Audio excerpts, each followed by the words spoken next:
bienvenidos a este encuentro de Pensándolo Bien, la revista SIC y el Centro Gumilla. Le damos las gracias a todos los presentes, de verdad, muchísimas gracias por estar aquí.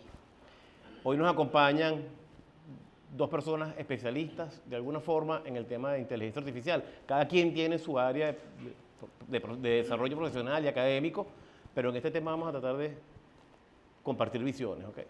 Está Juan Bernardo, invitado internacional, además viene de Chile, y Erly, profesor universitario. Perdón, Juan Bernardo está dedicado al mundo de los negocios, trabaja para empresas transnacionales y empresas corporaciones, y ha utilizado la inteligencia artificial como herramienta. Erly, profesor académico, doctorando en teoría ciencias sociales en la Universidad Central de Venezuela, y creo que vamos a compartir un poquito las visiones, ¿no? Yo les comentaba al inicio, y en estos días lo hablaba con Juan, sobre, en ciencia ficción hay un autor indispensable, que es Isaac Asimov, que tiene las leyes de la robótica de Asimov, que puede ser que podría caernos muy bien con todo este tema de la inteligencia artificial y los miedos y los temores que hay. La regla número 1, nunca un robot o nunca una tecnología puede estar en contra del hombre. Esa es la regla número 1 que es de Asimov. La segunda, nunca una tecnología o un robot puede hacerle daño al hombre. Y la tercera, debe obedecer siempre a los hombres. Y en la medida que no puede contradecirse nunca las reglas. O sea, no puede obedecer a un hombre para que le haga daño a otro, no puede hacerlo. Entonces, si eso es así, en la lógica de Asimov, ¿es la inteligencia artificial una amenaza o debería cumplir con estas 3 normas de Asimov? Porque, ¿quién comienza? El doctor. Bueno, a mí me interesa mucho este punto de partida que tomas con Asimov, en términos, vamos a decirlo, de una filosofía, e inclusive ya tocando un poco más también lo que sería la sociología. El asunto que nos estás planteando... ¿Tú eres sociólogo? Sí, yo soy sociólogo y soy magíster en filosofía de las ciencias humanas. Entonces, en términos, vamos a decirlo, de lo que digo, el paradigma, el cambio de lo filosófico a lo sociológico va de las causas a los motivos.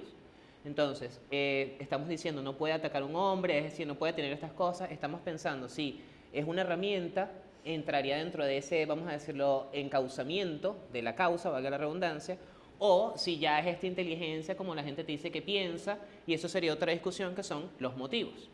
En cuanto a lo que serían las causas, también me interesa mucho esto de Asimov, me parece un buen punto de partida, porque cuando uno piensa, vamos a decirlo, en la filosofía clásica sobre las causas, se dice que hay, vamos a decirlo, diferentes dimensiones para ellos, ¿no? La material, la formal, la eficiente y la final. Con la modernidad, la final, que es la ética, es la que ha desaparecido y no se le puede pedir por eso dice al inicio la distinción entre causas y motivos. No se le puede pedir una ética a una mesa, a una herramienta, ¿no? Básicamente. Entonces aquí vemos que estamos como que regresando un poco, o sea, estoy intentando como que abrir la discusión a que estamos regresando a un problema que tiene muchísimo tiempo, que delegamos un poco las cosas y ahora nos volvemos a enfrentar cuando estas causas que no son finales, que son bien sean materiales, formales y eficientes, que creo que sería donde utilizamos la inteligencia artificial más en el ámbito laboral, ¿no? Porque es eficiente, no contempla lo final, pero ahora, ¿debería contemplarlo? Yo no creo. O sea, estaremos exigiéndole demasiado, creo yo. ¿Qué dices, Juanber? Yo creo que sí. A ver, esta teoría de cómo podemos hacer la analogía con las leyes de Asimov, o sea, creo que es algo que tenemos que tener siempre como en la cabeza hacia arriba, pero aterricémoslo un poco como al mundo laboral. Por ejemplo, ¿para qué uso yo la inteligencia artificial? Que creo que ahí está el debate interesante, porque es que las teorías son espectaculares, pero ¿y cómo lo aterrizo? Pero claro, entonces llevémoslo, yo trabajo en marketing y la inteligencia artificial desde que salieron los modelos de consumo personal, o sea, me ha ahorrado días de trabajo. O sea, una planificación que antes se podía llevar 6 semanas, ahora la puedo sacar en 2 días. Y yo creo que eso también empieza a generar el miedo que todos hemos oído de si nos va a suplantar, si nos va a quitar espacios de trabajo. Exacto. Y ahí es donde creo que podemos traer esta analogía de las leyes de Asimov. ¿La inteligencia artificial suplanta al pensamiento humano o no? ¿Suplanta a la razón por la que tú necesitas un trabajador o no? Ahí es donde puede estar el debate. Yo creo que, y como el tema de la charla es la dignidad humana, ahí podemos hablar como, ¿qué es la dignidad humana? Hay muchas versiones, yo no sé cuál es la correcta. Para mí la dignidad humana está en reconocer que una persona es capaz de pensar y es capaz de tomar decisiones y que se va a equivocar o no se va a equivocar. Por el simple hecho de ser persona. Por el simple hecho de ser persona, y hay que reconocerlo y aceptarlo, y esas son las personas con las que deberíamos querer convivir. En el mundo laboral necesitamos personas que tomen decisiones. Y necesitamos personas que tomen decisiones erradas, que se equivoquen para que podamos aprender. Una inteligencia artificial, como venías diciendo, Arly, o sea, tú le enseñas, tú le haces, la programas y al final puede tener ese sentido de que no le deberíamos pedir ética. Yo creo que es una herramienta, no le deberíamos pedir a la inteligencia artificial que tenga ética. La ética es del programador. Pero entonces yo creo que es esa ética donde tenemos que estar claros que la inteligencia artificial no va a suplantar un rol que necesitamos que piense, que necesitamos que tome decisión y que se equivoque y aprenda. Pero tú crees, Early, que no va a suplantarlo. O sea, ciertamente. O sea, va a ser siempre. O sea, ha habido grandes inventos en la humanidad. La rueda, no sé, el whisky, los libros. Ok, pero ¿esto es un gran invento más o esto es un cambio de juego? No, bueno, fíjate, yo creo que es un invento más. Cuando uno ve la historia, siempre han existido pesimistas tecnológicos, me explico. Ahorita está esta preocupación siempre de que los jóvenes con el celular, viendo el celular todo el tiempo, pero en 1917 lo mismo sucedía con el periódico, ¿no? La gente está en la calle y está leyendo periódico y no interactúa con los demás. Es decir, siempre han existido pesimistas y optimistas. Si nosotros sociológicamente pensamos en esto, Manuel Castells, por ejemplo, habla mucho de esto, ¿no? La revolución industrial, luego la revolución del microchip. Yo diría, estamos en un estado quizás 2.0 de esa revolución del microchip. Otra cosa también que creo que, donde quizás uno puede decir, bueno, es un game changer. En mi caso, por ejemplo, yo soy músico y como músico trabajaba para publicidad y desde que llegó la IA ya no trabajo como músico. ¿Por qué? Porque las personas que usualmente me contrataban ya no tienen la capacidad para pagarme lo que vale mi trabajo y ellos necesitan además es un producto que esté inserto dentro de una narrativa que es muy efímera. Entonces yo por eso no me lo tomo como, ay, me quitaron trabajo, perdí la cuestión. No, lo veo como, este es el mundo en que estamos, así se está moviendo el mar y uno tiene que saber. Entonces, si yo permito que mi música, ¿cómo ponerlo de esta manera? Una canción toma tiempo hacerla, producirla, componerla, masterizarla, toma bastante tiempo. Imaginemos que tengo un momento de, no sé, de brillantez que vino la musa y me tomó 5 horas. Usualmente lo que ese producto está en la narrativa, en el internet, es menos de esas 5 horas, no es casi nada. Entonces estas personas están, vamos a decirlo, atadas, ¿no? Por tener que estar produciendo constantemente y ahí es donde tú dices, bueno, pero ahí la IA les viene muy bien, porque es como decía él, es eficiente. Es decir, cuando nosotros hablamos de la eficiencia, estamos hablando de la técnica. Y una técnica es técnica solo cuando funciona. Uno no tiene técnicas que no funcionen. Si yo digo que tengo una técnica para levantarme mujeres y ahorita salgo y ven que me rebotan, entonces no es una técnica, no funciona, es una habladera, es una charla, ser otra cosa, pero no es una técnica, no, una técnica tiene que tener, y entonces en fin, yo concuerdo con él, es una técnica, es una herramienta, para no extenderme mucho y volver otra vez a esta relación trabajo y vamos a hacerlo academia. Yo siento que con la IA nos está llevando a nosotros a la academia a un reto muy bueno, que es pensar realmente cómo estamos educando a la gente. Y si acaso la educación no es algo muy autorreferencial o inclusive por una palabra más polémica, narcisista. ¿Por qué? Porque yo estoy pidiéndole a mi estudiante que escriba un paper para publicarlo en una revista Scopus, en un ranking y tal. Ese es mi trabajo como profesor, no va a ser lo que va a enfrentar en el mercado laboral. Yo estoy seguro que a él no se lo pasa escribiendo documentos largos con citas académicas y tal. Si escribe, tampoco estoy diciendo que no tenga, sino que son capacidades diferentes. Sí, sí. Pero sí hay un uso, sí hay un abuso. Entonces de ahí eso. diría, hay un problema ético en la universidad, pero si nosotros repensamos cómo nos educamos, vamos a llegar al momento de esa eficiencia donde vamos a poder decir, esta herramienta nos puede servir para otras cosas. Yo utilizo la inteligencia artificial para transcripción de entrevistas, pero tengo que hacer la entrevista. ¿Quién decide quién voy a entrevistar? Yo no le pido al IA y le digo, mira, ármame mi investigación. No, yo la hago. Pero ya ese trabajo que existía, yo comencé como investigador, así, transcribiendo la entrevista a otra persona con una cinta. Ese trabajo ya no existe. Fíjate, Pero- perdón, Juan. No, pero ¿qué creo? Que la inteligencia artificial sí poco a poco va a poder hacer cosas que nosotros actualmente creemos que solo las podemos hacer nosotros. Cada vez va a pensar un poco más y va a pasar muy, muy rápido. Sí creo que también nosotros tenemos que desarrollarnos para estar siempre un poco por encima. O sea, ¿qué pasó cuando salieron las computadoras? Ya no necesitamos personas que transcriban o que envíen mensajes a mano. Las computadoras nos hicieron cosas mucho más fáciles y sí suplantaron unos puestos de trabajo y esas personas tuvieron que, o sea, aprender otras destrezas, otras habilidades como sociedad y tuvimos que crear un nuevo puesto que controle la computadora.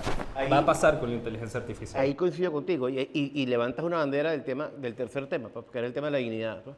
Porque al final tú dices, o sea, ¿quién controla la inteligencia y quién alimenta, ¿no? Y hablabas del dominio, o sea, ¿la dominas o no la dominas? O sea, este muchacho, me contaba un profesor, yo doy clases de derecho romano, cosa de hace 3.000 años. Y me contaba un profesor, un colega, me decía, es que el otro día me fusilaron una de ChatGPT tan balurdo, que decía abajo, ¿quieres que ChatGPT te ayude con la otra? Eso te lo pusieron en el trabajo. Se hicieron el copy-paste, pero de todo. O sea, claro, pero eso no es un tema, eso no es culpa de IA. Eso es un tema de quién domina, o sea, del dominus. O sea, y ahí está la dignidad de la persona. O sea, al fin del día, eres tú como ser humano quien lo utiliza. Y es lo que establece dos documentos importantes del Vaticano, que es Dignitas Infinitas y Antiqua et Nova. Te lo plantea y dice, ojo con el centro de la tecnología y de lo que sea. O sea, es el ser humano. Sí, bueno, sobre eso es muy interesante también porque en la sociología está este sociólogo muy famoso, Max Weber. Max Weber tiene estudios muchos, digamos, sobre el Estado, sobre la racionalidad, y una de las, vamos a decirlo, condiciones que plantea Weber junto con otros clásicos de la sociología es que en la modernidad lo que predomina es la racionalidad instrumental. Entonces, para no hacerle una gran discusión, no vemos al prójimo como un fin en sí mismo, sino como un medio. Es decir, yo, por ejemplo, vine aquí y esto es un fin en sí mismo. Estoy aquí entregado con esto, no los conocí a ustedes, estoy aquí. Pero también pudiese tener otra mentalidad de medio, decir, vine para hacer networking, vine porque quiero que me conozcan, vine porque no sé qué. ¿Me explico? Estoy pensando como un medio. Entonces, una cosa es que yo utilice como medio mi bicicleta, con la cual llegué aquí, que es un medio, que ando en bicicleta, y otra cosa es que yo los utilice a ellos y a ustedes, que son seres humanos dignos, como medios para mis, vamos a decirlo, no sé, mis propósitos o mis intereses, ¿no? Lo planteaba Kant. Entonces, justamente. El imperativo categórico. El imperativo categórico, que Weber es, vamos a decirlo, kantiano hasta los tuétanos completamente. Entonces, en este sentido, cuando pensamos con IA y vamos a decirlo, esta cuestión de la dignidad, yo lo veo justamente en esa clave de la racionalidad instrumental, que es, bueno, no tenemos ya un tiempo tratando al prójimo, porque estamos en un espacio también como religioso, ¿no? El prójimo es una palabra que todos deberíamos estar aquí familiarizados. No estamos tratando ya al prójimo como ese instrumento y al tratarlo como instrumento estamos reduciendo su dignidad también. Entonces hacemos, y traigo esta colación porque fíjense que la IA, no sé si algunos lo utilicen, pero les ponen nombre. Entonces mi IA se llama Aura, así mi IA se llama no sabía. Charlie, sí, le pones nombre porque empiezas a conversar con ella, ¿no? Entonces estoy conversando con alguien porque nombra, porque tiene un nombre que es una capacidad humana, y olvido que es un instrumento, ¿me explico? Entonces aquí entran los problemas sobre muchos casos de jóvenes que están tomando la IA como psicólogos, terapeutas, ¿no? Entonces tú dices, bueno, ¿qué está sucediendo aquí? Jóvenes y viejos. Ajá. Mi esposo tiene una amiga que todos sus problemas personales a ChatGPT. Como un confidente. Entonces una forma íntima, otra cosa es uno no sabe qué está pasando con desinformación, ¿no? Aquí entonces fíjate que me están saliendo canas así, pues, concha, canas verdes. El estado del mundo, pero diría, aún así, no creo, concuerdo con él. Va a llegar un momento en que nosotros siempre como que tenemos que estar en el dominio de ella y van a vamos a decirlo, así como yo lo veo críticamente, yo como profesor universitario, la IA me está planteando un reto. ¿Qué voy a hacer yo? La vamos a quitar, la vamos a cerrar. No, tengo que yo repensar mi actividad y pensarme dignamente. Fíjate que aquí es donde yo digo, tiene sentido una educación donde pongo a un chamo a que lea y repite y memorice, cuando en el campo laboral no se va a conseguir nada de eso. Entonces, claro, es más fácil meterle la culpa a la IA y decir, no, bueno. Y ciertamente lo mismo pasa como en el mundo laboral. Tú no vas a dejar que la inteligencia artificial tome todas las decisiones de la empresa, de la compañía. Al igual como un gerente general delega algunas decisiones a la gerencia media, a los subalternos, no va a decir que fue culpa de ellos si se tomó una mala decisión. Al final responden a una cabeza. Sí, claro. Y así va escalando toda la estructura de toma de decisiones. A lo personal, a lo académico, a lo laboral, donde sea, la inteligencia artificial no debería suplantar nuestra capacidad y nuestra agencia de tomar esa decisión. O sea, en el momento que uno deje que eso pase, es donde me quité la dignidad. Es como Pero ahí es sí donde podría pasar. yo creo que podría pasar. La inteligencia artificial, yo creo que es una herramienta, hay que usarla, no es un fin, es una herramienta. Y es posible que sea la herramienta más potente que jamás hayamos visto. Creo que la inteligencia artificial es lo que nos va a llevar a vivir en Marte. Y si la dejamos sola, es capaz que lo haga. Pero queremos que eso pase. O sea, ahí yo creo que es donde hay que hacer esa pregunta. Sí, en un ratico abrimos sí, ya, en 2 minutos. O sea, si quieres, podemos ir terminando la idea para abrir el Sí, debate. fíjate que sobre eso yo estoy de acuerdo, es una pregunta inclusive filosófica, ¿no? Porque cuando hablamos de la dignidad, yo lo estoy tomando en clave religiosa, pero también es la pregunta de la existencia, ¿quién soy, no? ¿Qué soy? ¿Y dónde estoy? Entonces, si yo quiero responder esto con la racionalidad y digo, soy alguien que piensa, entonces sí podemos comprender estos temores que tienen muchas personas de que se está delegando el pensamiento a la herramienta. Es decir, se está delegando. Uno de los problemas que se tiene en la universidad es, el estudiante te dice, pero ¿cómo mejoro mi escritura? Y entonces tú le dirías, bueno, escribiendo, ¿no? Pero no solo es escribiendo, es leyendo también. Es leer. Para tú mejorar escribir tienes que leer. Juro, es como, eso te lo dicen a uno, creo yo, a mí me lo dijeron en primaria. Pero bueno, lo que sucede es que ahora yo le contaba a alguien, le decía, uno abre Acrobat, no sé, para leer PDFs. Yo no tengo muchos libros, yo leo PDFs, ¿sabes? Soy profesor del UCB, mi sueldo no es tan... Yo no les voy a mentir que tengo libros, así que el autor me firma el PDF. Y ahorita Acrobat te dice una vez, lo primero que te dice cuando abres el documento es, esto no es muy largo, no estás apurado. Casi que te dice, pero mi rey, yo te hago el resumen. Entonces ahí tú dirías, si lo delego, si pierdo el control, si dejo que tome esa decisión de leer, entonces va a leer por mí, Claro. luego entonces no voy a poder escribir y luego no voy a tener esa capacidad. Entonces si no tengo esa capacidad, no tengo una capacidad de argumentar, no tengo una capacidad de argumentar, y la argumentación no solo es escrita, es también oral, es lo que estamos haciendo aquí, presentar argumentos de una forma ordenada aquí. Entonces sí hay una preocupación con eso, sí, hay personas que están delegando, como digo, su pensamiento, su afectividad también, cómo debo sentirme frente a este evento que me acaba de ocurrir, no sé, en el colegio, dímelo, Géminis, y se lo preguntan, como se lo pudiesen preguntar a un amigo, o como antes había una relación quizás más familiar.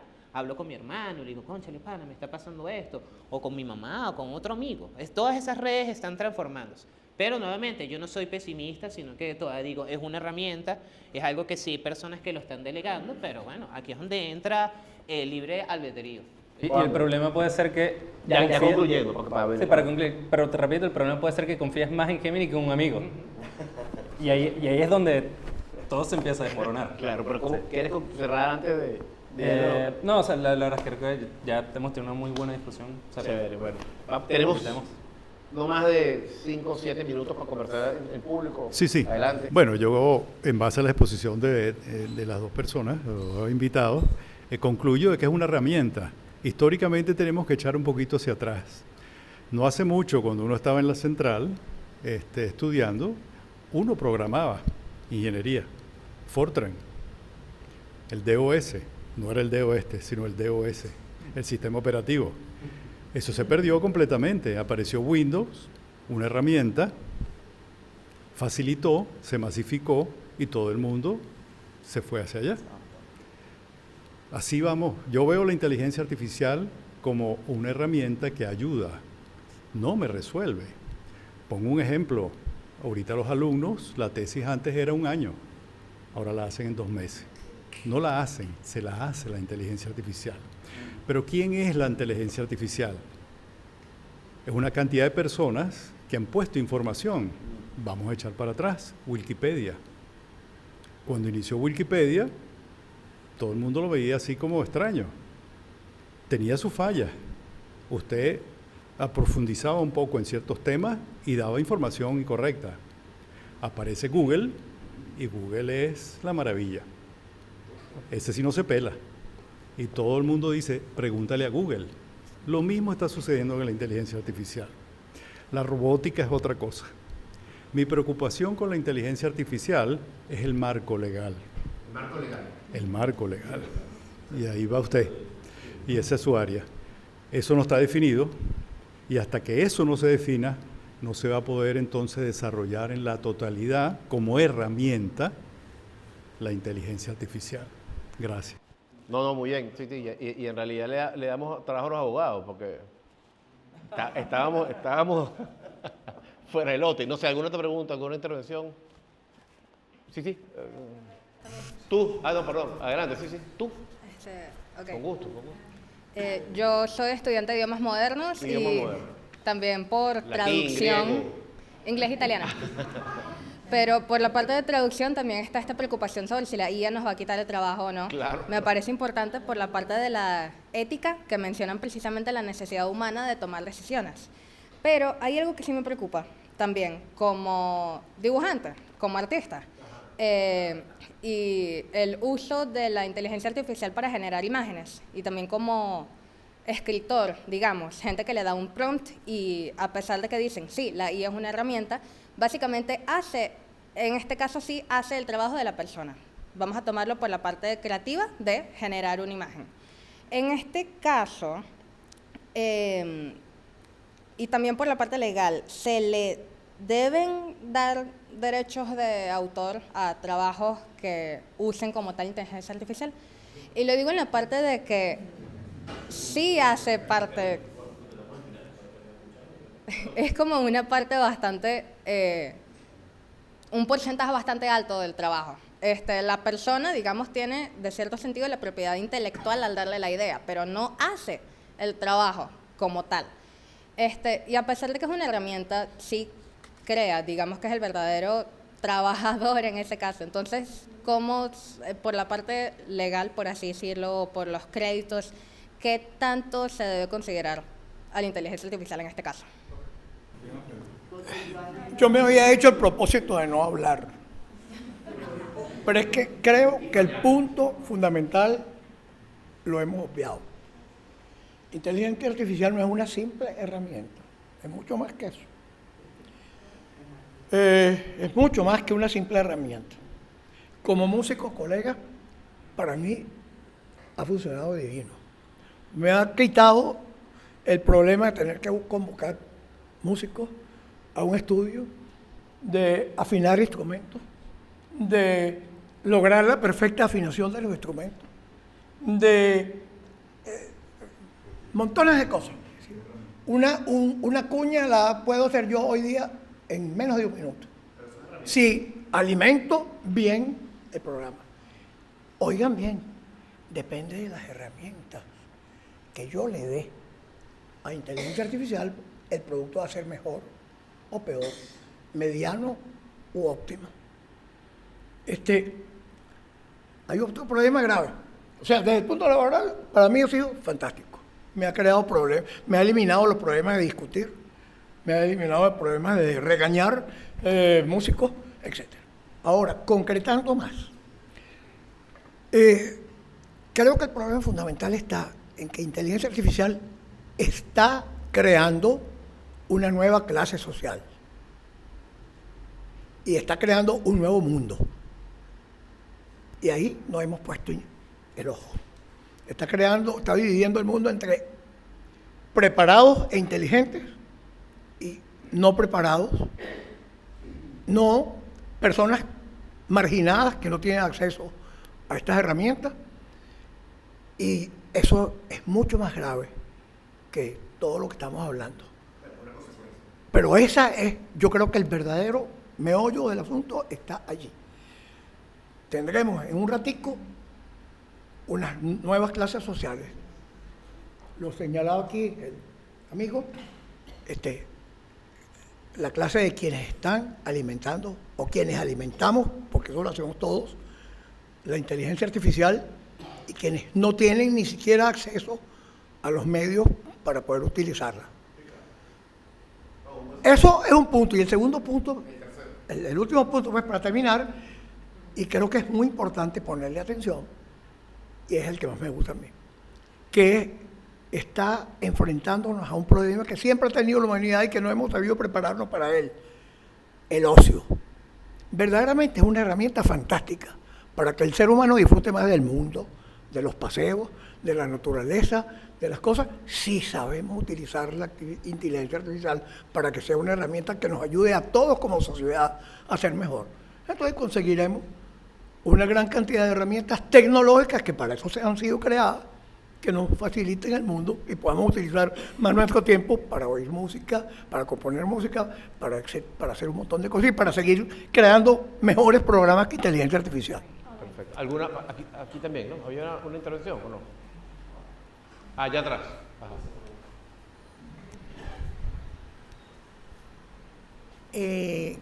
Me parece fantástico la cuestión, pero yo donde le pongo la mayor interrogación es en la parte ética. Ética. En tanto y en cuanto, a favor de qué y en perjuicio de quién o de cuáles. Ese es el tema, a mi juicio, más álgido de la cuestión. Porque desarrollar algoritmos puede ser XZK y mucho más rápido, como decía Jesús Ignacio, pero el tema ético, en tanto y en cuanto que, es mi punto de vista. Gracias. Creo que ahora sí concluyamos con las intervenciones. Creo que el tema ético salió en las cuatro, porque incluso lo de derecho también es un tema Y es un tema en la inteligencia artificial. Entonces, bueno, adelante. Bueno, voy a tomar un poquitico cada una de las preguntas para no encadenarme mucho. En cuanto a lo que sería si deberíamos darle derecho o reconocimiento a la IA por la distinción entre quién creó la idea y quién la ejecuta. Actualmente está este caso de un comediante muy famoso, se llama Jerry Seinfeld. Jerry Seinfeld, después de que terminó Seinfeld, estuvo haciendo este show que se llama Comedians with Cars. Cars Getting, bueno, no, increíble. Y resulta que ese show se desapareció y la gente, bueno, ¿cómo se va a desaparecer si era un hit? No, y es Jerry Seinfeld. Bueno, ocurre que Jerry Seinfeld lo demandó a alguien, y aquí volvemos a la cuestión ética, lo demandó a alguien porque era su idea. Es decir, era alguien que en una conversación casual dijo, no sería bueno si hiciéramos algo así, y Seinfeld, que tiene el dinero para pensar un poco en lo de la clase, ¿no? Él tiene la plata, ¿no? Tiene la plata, el poder económico lo lleva adelante, y luego llegamos al problema del derecho, de quién es la idea, ¿no? Entonces, quizás todo esto se hubiese resuelto si Seinfeld hubiese, y aquí entro con la idea, reconocido públicamente, como se hace en la academia, que era la idea de otra persona. Sencillamente como eso. ¿Por qué? Porque ya él era el host, o sea, ya él como host, ya él tiene, digamos, como que bastante primacía. Pero no lo quiso reconocer, el show se acabó.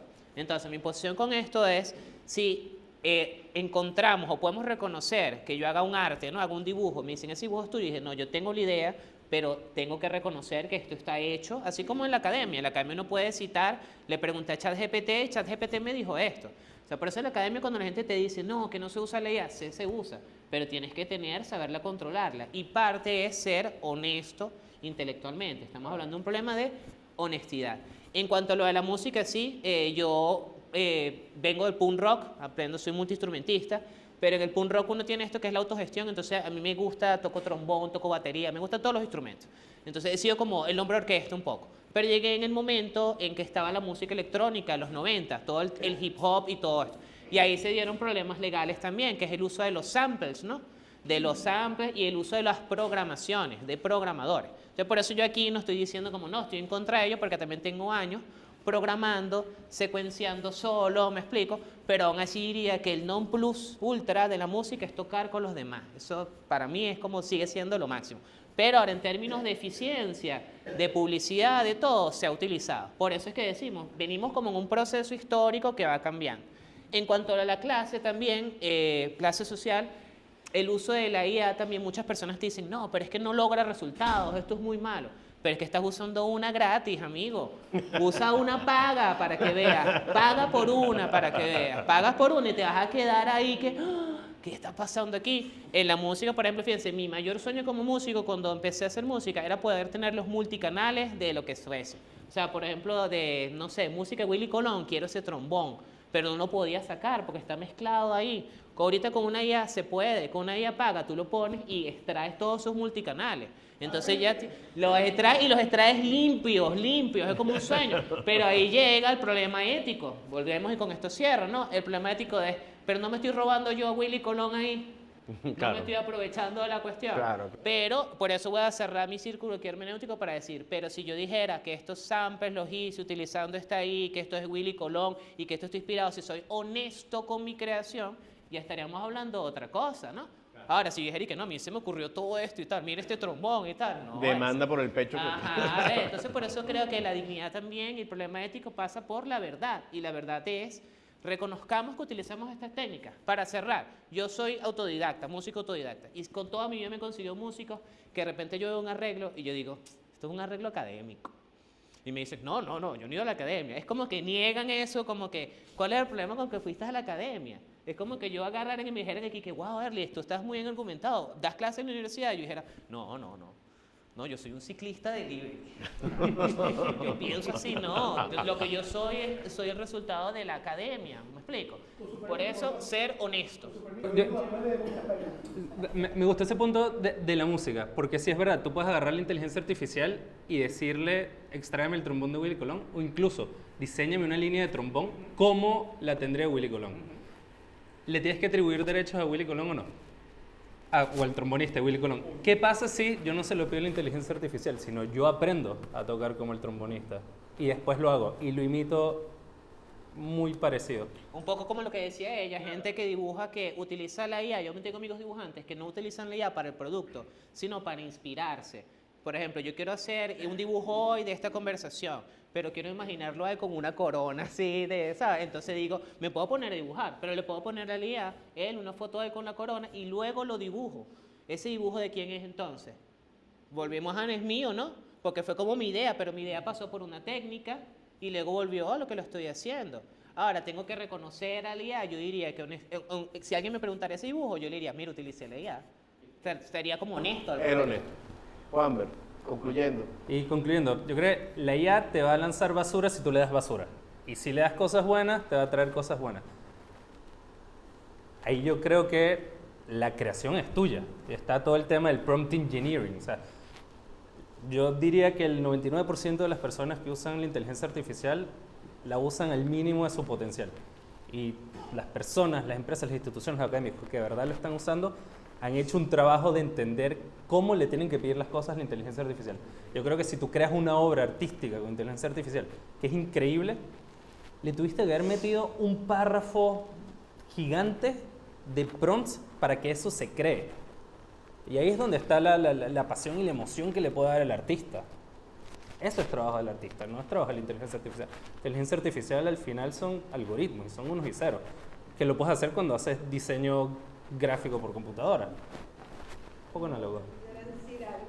Adelante, sí. Dentro del marco legal, como dijo la muchacha, son a veces averigüentes a las herramientas de la inteligencia artificial y al final te responde pues, yo no soy humano, no estoy dentro de un marco legal. No estoy dentro de tu marco legal. Claro, sí. Bueno, fíjense, y con esto sí terminamos. Creo que el cierre es perfecto, porque al final, y ya la conclusión, insisto, yo soy profesor de Derecho Romano, y me voy para Justiniano, y de Justiniano me voy para Ulpiano. Lo han dicho 1000 veces todo el mundo. O sea, uno, la vida honesta. Los 3 principios de Ulpiano. No son las de Asimov, son las de Ulpiano. La vida honesta, el no molestar al otro, el no perturbar al otro, y el darle a cada quien lo suyo. Ahí están las respuestas a los derechos que preguntabas la traductora por allá. Con eso terminamos. Muchas gracias, Early, muchas gracias, Juan Bernardo, muchas gracias a ustedes y nos vemos en el próximo episodio.